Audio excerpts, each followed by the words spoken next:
Hey guys, in this video, I will show you how to move player to IR on ESPN Fantasy Football app. Alright, let's begin. First, open the ESPN Fantasy Football app and navigate to your league homepage. At the top left, click on My Team to view your roster.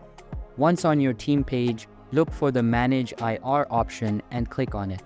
In the IR Management section, you'll see a list of players who are currently listed as out and eligible for the IR slot. For example, if you have a player like Marquise Brown who is out, you'll see him listed here. To move a player to IR, simply click on the To IR button next to their name. The player will then be moved to the IR slot, freeing up a roster spot for you to add another player.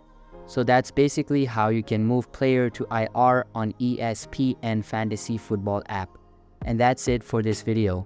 If you find this helpful, consider subscribing and giving this a big thumbs up. Thanks.